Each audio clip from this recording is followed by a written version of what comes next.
وانصرنا على القوم الكافرين. اللهم افتح لنا أبواب الخير وأبواب البركة وأبواب القوة وأبواب الصحة وأبواب السلامة وأبواب العافية وأبواب الرزق وأبواب التوبة وأبواب النعمة وأبواب المغفرة وأبواب العلم والفهم والعمل وأبواب الجنة يا رب العالمين. اللهم إنا نسألك أن تؤيدنا بتأييدك وأن تنصرنا بنصرتك. اللهم إنا نسألك يا الله، نسألك الهدى والتقى والعفاف والغنى. اللهم اللهم اشفينا واشفي مرضانا. اللهم أنزل علينا يا الله دواء من دوائك وشفاء من شفائك ورحمة من رحمتك وبركة من بركاتك على هذه الأوجاع والأسقام والأمراض فتبرأ بإذن الله. Ya Allah ya Rahman ya Rahim. Pada ketika ini ya Allah, apalah kiranya ya Allah, jika ada orang yang berdosa di kalangan kami, Engkau ampunkanlah. Jika ada orang yang sakit di kalangan kami, Engkau sembuhkanlah. Kurniakanlah kesihatan kepadanya. Jika ada orang yang dalam peperiksaan, kurniakanlah kejayaan kepadanya. Jika ada orang yang dalam permusafiran, sampaikanlah dengan selamat dan sejahtera. Jika ada orang yang hilang di kalangan kami, Engkau temukanlah. Jika ada orang yang miskin di kalangan kami, Engkau kayakanlah. Jika ada orang yang meminta dan memohon kepadamu sepanjang hajat, kurniakanlah ya Allah, laksanakanlah hajatnya ya Allah dengan rahmat dan kasih sayang-Mu ya Rabbal Alamin. Ya Allah ya Tuhan kami, Engkau berikanlah rahmat dan keberkatan-Mu kepada kami, seluruh sahabat-sahabat pencinta Al-Quran yang setia komited bergabung ya Allah untuk membaca ayat suci Al-Quran. Seterusnya ya Allah, limpahkanlah ya Allah kasih sayang-Mu kepada kami semua untuk kami mengamalkan apa yang telah kami pelajari. Ya Allah ya Tuhan kami, ya Allah ya Tuhan kami, ya Allah ya Tuhan kami. Limpahkanlah ya Allah rahmat-Mu, kasih sayang-Mu, kekuatan-Mu ya Allah kepada ahli jawatan kuasa sahabat pecinta Al-Quran yang sentiasa ya Allah mereka ini bertungkus lumus merancang program-program yang berfaedah untuk kami ya Rabbal Alamin. Kurniakanlah ya Allah rahmat dan kasih sayang-Mu, keberkatan-Mu ya Allah kepada para penyumbang yang sentiasa mengisi tabung sahabat pecinta Al-Quran dengan sedekah, wakaf dan zakat mereka ya Allah. Kurniakanlah ya Allah keberkatan-Mu ya Allah kepada mereka. Limpahkanlah rahmat dan kasih sayang-Mu ya Allah.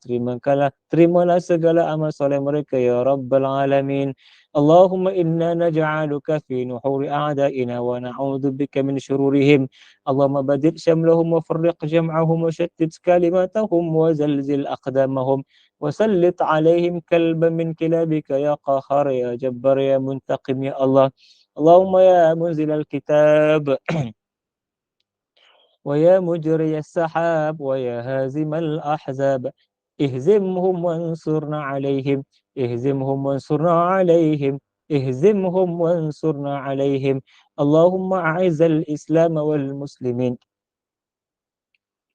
وأذل الشرك والمشركين ودمر أعداءك أعداء الدين واجعل هذا البلد آمنا مطمئنا وسائر بلاد المسلمين. اللهم أصلح أحوال المسلمين في كل مكان. اللهم أصلح حال إخواننا وأهلنا في فلسطين. اللهم آمن روعاتهم. اللهم احقن دماءهم واشف مرضاهم وتقبل شهداءهم. اللهم انصر إخواننا المجاهدين في فلسطين. اللهم كن لهم معينا ونصيرا ومؤيدا وظهيرا. اللهم انتصر لهم من اليهود المحتلين الغاصبين. اللهم طهر المسجد الأقصى من اليهود المحتلين الغاصبين. اللهم احفظ المسجد الأقصى واجعله سامخا عزيزا إلى يوم القيامة بفضلك وجودك وكرمك يا أرحم الراحمين. ربنا ظلمنا أنفسنا وإن لم تغفر لنا وترحمنا لنكونن من الخاسرين. ربنا آتنا في الدنيا حسنة وفي الآخرة حسنة وقنا عذاب النار. وصلى الله على سيدنا محمد وعلى آله وصحبه وبارك وسلم والحمد لله رب العالمين.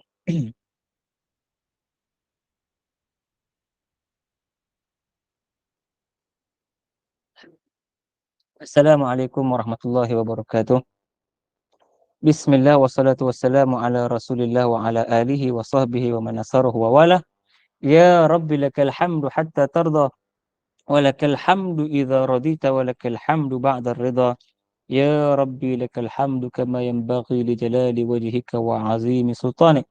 Allahumma salli wa sallim wa zid wa barik wa an'im ala sayyidina maulana Muhammad wa ala alihi wa sahbihi wa barik wa sallim. Alhamdulillah, syukur kepada Allah Subhanahu wa taala kerana mengizinkan kita untuk bertemu pada malam ini dalam keadaan yang aman, damai, orang kata apa, hati yang tenteram, keadaan yang uh, selesa. Mudah-mudahan Allah Subhanahu wa taala terus mengurniakan dan memelihara nikmat-nikmatnya untuk kita, dan tidak lupa juga kita sentiasa mengingatkan, mengenangkan saudara mara kita di Palestin, dan kita tidak pernah leka dan lalai daripada mendoakan mereka.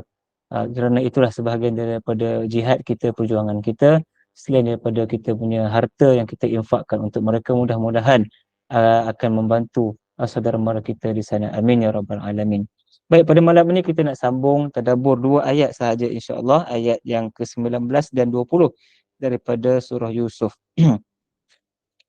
A'udzubillahi minasyaitonir rajim. وجاءت سيارة فأرسلوا واردهم فأدلى دلوه قال يا بشرى هذا غلام وأسروه بضاعة والله عليم بما يعملون وشروه بثمن بخس دراهم معدودة وكانوا فيه من الزاهدين. Maksudnya, dan datanglah sekelompok musafir. Mereka menyuruh seorang daripada mereka mengambil air. Lalu dia menurunkan timbanya. Dia berkata, "Oh, gembiranya, ini adalah seorang anak muda." Kemudian mereka menyembunyikannya sebagai barang dagangan, dan Allah Maha mengetahui apa yang mereka lakukan. Dan mereka menjual Yusuf dengan harga yang rendah, iaitu beberapa dirham sahaja, kerana mereka tidak tertarik kepadanya. Jadi ini dia sambungan daripada cerita minggu lepas, yang mana setelah kita tahu Nabi Yusuf AS yang dimasukkan ke dalam perigi, ditinggalkan oleh abang-abangnya. Kemudian Nabi Yusuf pun naik duduk di atas ketul batu untuk orang kata apa, berlindung daripada kesejukan ataupun kedinginan air telaga tadi. Walaupun dalam keadaan yang gawat begitu, Nabi Yusuf tenang sahaja. Mengapa? Kerana telah Allah utuskan malaikat memberitahu kepada Nabi Yusuf bahawasanya nanti dia akan bebas juga. Maknanya dia akan keluar juga daripada telaga ataupun sumur yang dalam tadi itu, dan dia akan nanti satu hari nanti akan bertemu dengan abang-abang yang buat begitu kepadanya, dan akan menceritakan kepada mereka sedang mereka tak tahu. Itulah Yusuf yang mereka telah buang ke dalam perigi satu ketika dulu. Jadi dalam keadaan itu, ketika Nabi Yusuf sedang termenung, memenungkan nasib keadaan di dalam sumur yang buta itu, maka datanglah satu kafilah. Wajaat sayyarah. Satu kafilah tu maknanya satu kumpulan, sekelompok manusia ataupun pedagang-pedagang yang membawa barangan dan hasil jualan. Mereka datang buat apa? Mereka berhenti di situ. Mereka utuskan orang. Warid maknanya orang yang tukang ambil air, tukang cari air. Biasalah dalam perdagangan mestilah membawa bekalan. Bekalan yang utama sekali ialah bekalan air. Jadi cari air. Berhenti dekat situ, sudah mereka tahu ada sumur. Jadi hantarlah orang tu untuk air, untuk cari air, untuk ambil air. Jadi bila orang tu hulurkan timbanya, baldinya masuk ke dalam air, dia angkat. Ingatkan air yang naik beratnya lain macam. Dia angkat. Tapi yang naik rupanya adalah seorang manusia.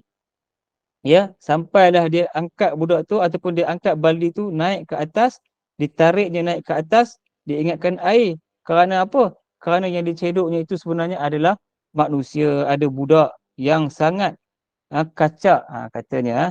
sangat orang kata apa, sangat tampan. Dia terkejut dah. Jadi sebenarnya dalam hati itu ada perasaan peri kemanusiaan ya, untuk cepat-cepat tarik. Yalah kalau dia angkat air sudah tentu biasa je. Tapi bila dia rasa berat lain macam tu, seolah-olah ada benda yang sedang bergayut dekat tali tu. Nabi Yusuf pun bila nampak baldi turun, dia pun ambil kesempatan lah. Itulah masanya untuk dia selamatkan diri. Jadi dengan rasa itulah mendorong dia untuk terus tarik dan alangkah terkejutnya apabila yang naik itu adalah seorang budak yang berusia 12 tahun yang bergantung pada tali tadi itu. Jadi badan budak itu pun orang kata apa, tak ada nampak rupa cacat cela. Maknanya tak ada nampak rupa orang kata apa, luka-luka hasil daripada kena pukul ke apa ke yang menyebabkan dia jatuh dalam tu. Tapi anak tu nampak sempurna. Itu yang naik ke atas, apa yang disebut orang itu? Ya Bushra, ya Bushra hadza ghulam. Maknanya dia gembira. Oh, gembiranya ini ada seorang budak. Maknanya orang kata apa, dia menunjukkan perasaan dia. Bila dia angkat je naik budak tu, dia rasa gembira. Seorang budak yang mana dia angkat, ini budak lelaki. Budak lelaki, bila budak lelaki maknanya dia akan fikir yang mudah lah. Boleh simpan, boleh jual, boleh diperdagangkan. Tapi kalau budak perempuan mungkin akan jadi susah. Susah untuk dibawa, susah untuk disimpan, susah untuk dikurung, ataupun susah untuk disorok-sorok dalam kafilah ini. Dan dalam keadaan itu juga yang difikirkan, ya, difikirkan juga macam mana boleh ada budak dalam ni. Sebab ghayabatil jub ataupun perigi buta tu sangat jauh. Jauh daripada orang, jauh daripada tempat tinggal orang. Jadi bila dah jauh daripada kampung halaman itu, sudah tentu mereka pun tak tahu mana asal usul dia. Siapa mak bapak dia. Kan? Jadi dengan takdir Allah Subhanahu Wa Taala, mereka pun tidaklah nak memeriksa, orang kata apa, nak siasat tentang perihal budak yang naik daripada perigi itu. Dan kebetulan Nabi Yusuf pula diam saja, mereka tak cakap, tak buka mulut. Ya, tak buka mulut. Jadi apa yang terjadi, mereka pun orang kata apa, wa asarruhu bida'ah. Mereka sorokkan Nabi Yusuf. Mereka simpan, mereka kurung Nabi Yusuf, sorok sebagai barang dagangan. Bermakna satu kafilah ni ramai orang. Jadi bila ramai, bukannya semua tahu apa yang terjadi pada ketika itu. Jadi ada beberapa orangnya, terutama sekali orang yang al-warid tadi, orang yang tukang ambil air tadi, dia mungkin berkomplot dengan dua orang yang lain untuk menyembunyikan Nabi Yusuf. Bawa Nabi Yusuf, sorok Nabi Yusuf, senyap supaya yang lain tak tahu. Mereka ada, orang kata, barang panas, ya, mereka ada barang yang mereka nak perdagangkan secara diam-diam. Jadi benda ini menjadi rahsia lah antara mereka. Baik. Jadi wallahu, ayat tadi tu, wallahu alimun bima ya'malun. Jadi Allah Maha mengetahui apa yang mereka kerjakan. Jadi dalam keadaan itu, walaupun kita kata dahsyatlah Nabi Yusuf dibuang oleh adik-beradik, kemudian dapat diselamatkan, naik ke atas, dan apa niat yang ada dalam hati segerombolan ataupun orang-orang yang memungut Nabi Yusuf tadi itu, Allah tahu apa yang ada dalam hati mereka, dan Allah Maha, orang kata, mengawal, merubah segala rentak dan hati dalam tindak tanduk mereka. Sekalipun kita merasakan ini akan menjadi lebih parah ke, lebih buruk ke, tapi Allah amat mengetahui akan apa sahaja yang terjadi. Boleh jadi kita rasa perkara ini akan menambah burukkan keadaan Nabi Yusuf, akan menjadikan Nabi Yusuf lebih hina dan sebagainya. Tetapi sebenarnya perkara itu sebenarnya boleh jadi akan meninggikan, mengangkat martabat Nabi Yusuf ke tahap yang lebih tinggi. Tetapi hikmah tu, rasa yang tersembunyi itu, kebiasaannya memerlukan masa yang panjang. Ya, hikmah tu, untuk nampak hikmah di sebalik sesuatu perkara itu, bukanlah hari ini berlaku, esok kita nampak, tak. Perlukan kesabaran, perlukan, orang kata apa, penantian yang cukup lama untuk nampak hikmah. Jadi itu ayat yang ke-19. Dan ayat yang kedua, dan mereka jual Mereka pun menjual Nabi Yusuf alaihissalam dengan harga yang rendah. Disebut di sini harga yang rendah itu maknanya berbagai-bagai riwayat. Ada yang mengatakan 10 dirham, ada yang mengatakan 12 dirham, ada yang kata 14 dirham, ada yang kata 20 dirham. Ada riwayat yang mengatakan 20 dirham dengan sebidang kain, dengan misk tu bauan kasturi. Berbagai-bagai riwayat. Tetapi mata wang yang disebut di sini adalah dirham. Ya, bisa manin baksin darahim ma'dudat. Maknanya disebut situ dengan beberapa dirham yang rendah, yang dapat dibilang. Maknanya dengan harga yang sangat murah. Nabi Yusuf dijual dengan harga yang sangat murah. Seolah-olah kalau kita ni kata apa ya, orang kata dahlah jatuh ditimpa tangga pula. Dahlah jumpa ditemui dipungut orang, itu dijual pula. Dikurung itu dijual pula sebagai hamba, dijual pula dengan harga yang sangat murah. Bagi kalau kita pandang dari segi zahirnya itu nampak macam hina lah, katakan. Tapi sebenarnya ada hikmah, ya, yang Allah Subhanahu Wa Taala nak sorokkan, nak sembunyikan, nak rahsiakan daripada pengetahuan pada ketika itu. Bayangkan kalau Nabi Yusuf tu mereka terpengaruh dengan wajah Nabi Yusuf. Nabi Yusuf kacak kan, Nabi Yusuf tampan, apa yang akan terjadi tak tahu kan. Dan paling-paling pun mereka akan meninggikan harga. Orang kata up harga. Harga akan jadi mahal. Bila harga akan jadi mahal, Nabi Yusuf lambat nak laku, orang kata. Lambat nak terjual. Bila mahal ni, barang mahal biasanya orang kata akan tersimpan lama lah dekat tuan ni sebab mahal, nak jual mahal. Bila mahal, tak ramai orang yang mampu beli. Tapi dengan harga yang murah itu, yang ada orang akan beli. Tapi sebenarnya yang yang membeli itu pun bukanlah orang yang biasa-biasa, bukanlah orang kata orang yang miskin, tetapi orang yang kedua. Orang yang kedua tertinggi di bawah khalifah. Maknanya atas tu kalau raja, dia bawah raja. Pangkat yang kedua lah, orang kata raja muda yang berkuasa pada ketika itu dalam kerajaan di Mesir. Jadi wa kanu fihi minaz zahidin. Orang-orang yang mengutip, orang-orang yang menjual Nabi Yusuf dengan harga yang murah tu, mereka sebenarnya tak minat nak simpan Nabi Yusuf lama-lama. Mereka tidak berminat nak simpan Nabi Yusuf lama-lama. Bimbang, ya. Mereka tak tahu budak ni, entah-entah ada mak ayah dia. Mereka tak tahu asal usul dia. Entah-entah ada orang mencari dia. Jadi, tapi alang-alang mereka dah ambil, mereka ada kesempatan untuk jual, lalu mereka pun tak nak simpan lama-lama. Ya, orang kata kalau harga mahal susah nak jual, kalau murah senang jual. Jadi begitu. Mereka orang kata asal ada orang beli je, lepaslah mereka daripada menanggung ataupun terus untuk membawa Nabi Yusuf alaihissalam. Jadi bila sampai di sana, Nabi Yusuf dijual. Sampai di pasar tu, Nabi Yusuf dijual dengan harga yang murah dan yang membelinya adalah Al-Aziz.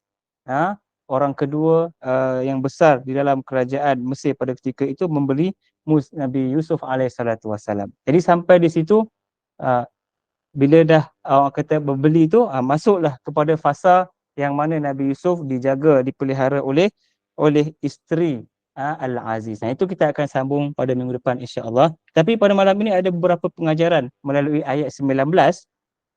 Ayat 19 ada 1-2 pengajaran yang saya nak petik, ialah yang pertama, kita diharuskan, diperbolehkan untuk kita merasa bahagia terhadap apa yang menenangkan dan menceritakan kepada orang lain. Benda yang kita seronok harus kita ceritakan kepada orang. Dalam surah Al-Lail yang kita baca, wa amma bi ni'mati rabbika fahadis. Apa saja nikmat Tuhan yang kamu kecapi, maka ceritakanlah kepada orang. Tapi bukanlah niat untuk memegah-megah, tapi kita rasa seronok, rasa bahagia untuk menceritakan, berkongsi dengan orang lain. Itu yang pertama. Yang kedua, Allah sentiasa mengetahui ya, apa yang telah berlaku, apa yang sedang berlaku dan apa yang akan berlaku kepada hamba-Nya. Jadi kita tak perlu bimbang, tak perlu gusar seolah-olah kita yang menanggung segala-galanya. Tidak. Allah Ta'ala yang tetapkan segala-galanya dan Allah mengetahui apa hikmah, apa yang ada di sebalik setiap perkara yang terjadi. Sama macam mana cerita Nabi Yusuf alaihissalam. Itu ayat yang ke-19. Ayat yang ke-20 ada 3 pengajaran. Yang pertama, pemerdagangan manusia. Ya. orang kata orang jual orang kan, dah berlaku pada zaman dulu lagi, dah lama dah. Bukan zaman sekarang je berlaku, dari zaman dulu lagi dah berlaku pemperdagangan manusia. Yang kedua, menjual seseorang yang merdeka. Ya, maknanya kutip orang, kita tak tahu dia tu merdeka atau tidak. Jadi kita jual. Kemudian kita makan hasil jualannya. Sebenarnya itu adalah merupakan dosa besar. Ya, ada dalam hadis Nabi SAW, saya baca maksud dia, 3 orang yang mana aku merupakan musuhnya pada hari kiamat kelak. Yang pertama, lelaki yang berjanji, bersumpah dengan namaku, kemudian dia khianat, tak menunaikan janji. Yang kedua, lelaki yang menjual orang yang bebas. Maknanya orang merdeka, ditangkap, dijual dan memakan hasil jualannya. Itu yang kedua yang orang kata apa, akan menjadi musuh kepada Nabi SAW, adalah kepada Allah Ta'ala. Yang ketiga, lelaki yang menjual, yang mengupah seseorang untuk bekerja dengannya, kemudian berjanji untuk membayar, tetapi kemudiannya tidak memberikan apa-apa upah. Jadi 3 golongan. Orang yang berjanji, orang yang menjual hamba, orang yang menjual orang yang merdeka, dan ketiga orang yang berjanji nak bagi upah tapi tak bagi. Ini 3 golongan yang akan ada masalah di hari akhirat kelak. Yang ketiga ialah penggunaan wang dirham dalam perniagaan. Jadi wang dirham daripada dulu dah digunakan. Dalam zaman sekarang ni pun ada beberapa negara yang menggunakan dirham, duit emas kan, sebagai mata wang dalam perniagaan. Jadi duit emas ni memang dia akan kukuh stabil dalam tempoh yang lama. Wallahu subhanahu wa ta'ala alam. Mudah-mudahan pengajaran ataupun tadabbur ringkas pada malam ini akan memberikan kita sedikit sebanyak maklumat. Mudah-mudahan kita jumpa lagi minggu depan untuk sambung, insya-Allah. Terima kasih. Kembali kepada Opah.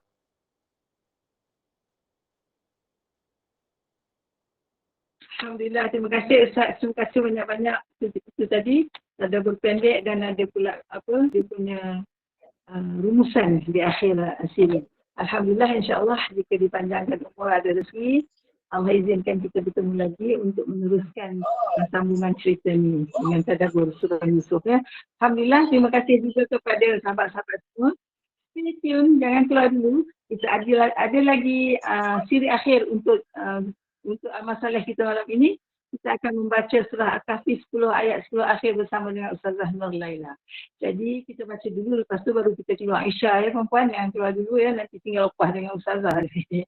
Okey. Opah nak ucapkan terima kasih kepada Ustaz yang sudi bersama kita pada malam ini. Terima kasih kepada jemaah-jemaah, terutamanya para dermawan sekalian, yang mana tuan-puan telah menyuntik semangat untuk Opah dan tim bekerja terus-menerus hampir 2 tahun menceriakan pentas ilmu SPAQ dengan hanya daripada hasil sumbangan daripada impak tuan-tuan dan puan-puan. Alhamdulillah, terima kasih banyak-banyak. Buat kata pepatah lama, ambil masa sikit, setengah minit. Pisang emas di bawah berlayar, masak sebiji di dalam peti. Walaupun hutang emas tak dapat dibayar, hutang budi lagi lah terus buat mati. Kan, jadi itulah budi tuan-tuan dan perempuan semua, budi ustaz semua yang sentiasa memanggil orang ramai untuk mendengar cerita Nabi Yusuf. Kita ada 147 orang malam ini. Syarikat meletup malam ni Ustaz, pecah rekod. Alhamdulillah, setakat itu dulu. Untuk itu, jangan keluar dulu ya perempuan. Ustazah Laila telah ada di talian. Dan mohon Ustaz tangguhkan majlis kita bermalam ini. Silakan Ustaz. A'udzubillahi minasyaitonirrajim. Bismillahirrahmanirrahim. Subhanakallahumma wa bihamdika asyhadu an la ilaha illa anta astaghfiruka wa atubu ilaik. Bismillahirrahmanirrahim. Wal 'asri innal insana lafi khusr illa alladhina amanu wa 'amilus shalihat wa tawassaw bil haqqi wa tawassaw bis sabr. Amin ya rabbal alamin. Terima kasih Pak. Terima kasih semua. Minta ampun, minta maaf semua. Terima kasih.